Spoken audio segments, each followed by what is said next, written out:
Hi there, so it's a bit later in the day. This will be a really quick little take, but it's the most fun bit. It's where we put everything together and get our brew going. So I've got a beautiful assistant here who's just going to make sure that nothing gets spilt all over the place. We've let our honey and water, having boiled, cool down to room temperature. We've got some other stuff we're going to put in, and I'll talk us through that as we do it. So Isabel, can you do the honours and put the funnel up to the carboy, please? So everything's now sterilised. We all know that cleanliness is next to godliness, but even I know that in brewing it's absolutely essential. So everything here is nice and sterile.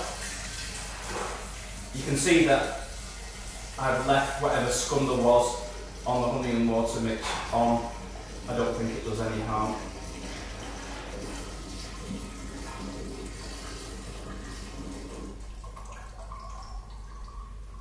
Good to go. So, all the things that we put in. Well, clearly we need to put our yeast starter in, which is hopefully still alive, so we'll get that in. A bit of yeast at the bottom there, but we'll rinse that out.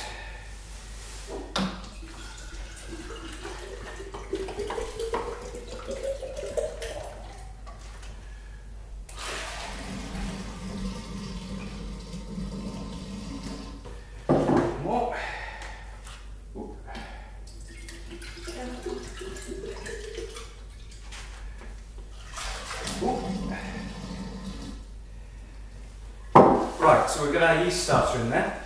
So a couple of things that we're going to add in on top of this. We're going to add in, this is about 2/3 of a cup of Yorkshire tea. Other teas are available. But this is just to kind of give it the tannins, to give the actual brew some colour. That's, I think, all it's there for.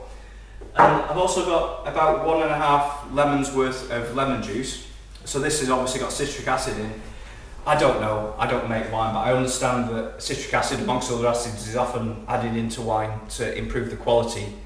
The action of the yeast on the citric acid will break it down anyway. That's what the instructions say. So in goes the lemon juice. And then we're just going to top her up with all the rest of our water to make up our 1.5 gallons, aka 6.8 litres. You're going to give it a go, Iz? Very good. Very good.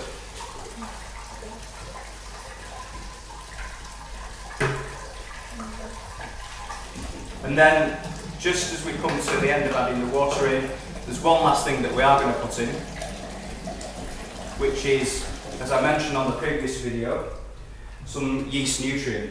Now, I don't know what the chemical compound is for this, but the whole idea is that the honey itself is fairly low on nutrients, so to keep the yeast alive and give it something to feed on and keep active, we add the nutrient. Now, when I made my mead last year, I was so paranoid about adding chemicals, or if you like, in. I read about alternatives. So Roger mentions, for example, that some people use Marmite as a yeast nutrient. Other people use things like raisins. So what I chose to do last year was put in about half the recommended amount of yeast nutrient and then put a cupful of raisins in, and it seemed to work really well. And I'm sure that the raisins imparted a kind of grapey, if you like, taste to the mead, which I say was pretty reasonable. This time, I'm not going to be so precious. I'm going to stick to the script. It's going to make vinegar at the end of the day. I'm going to trust the fact it's all going to get broken down. We're going to get the brew going. This is, again, Wilco, yeast nutrient, cost pence, I think. 1.5 teaspoons for our 1.5 gallons. So can you take a fill out, please, Iz? Thank you. That's 1 teaspoon. And so 1/2 teaspoon. That should be the job. So, all done. I'm going to give it a good slosh around, probably smash it at the end of my YouTube career. Lovely. I can already feel some air trying to come out of there. Last but not least, I'm going to plonk the airlock on. It's filled with a bit of water, so obviously it's to prevent the air going in. But when this starts bubbling, we should see that I presume it's carbon dioxide, again I'm no scientist, which is escapes through the airlock, and you see that bubbling quite vigorously without letting any air from the atmosphere back in. So that's it. I'm going to move this downstairs now into our plant room, which is a nice warm space.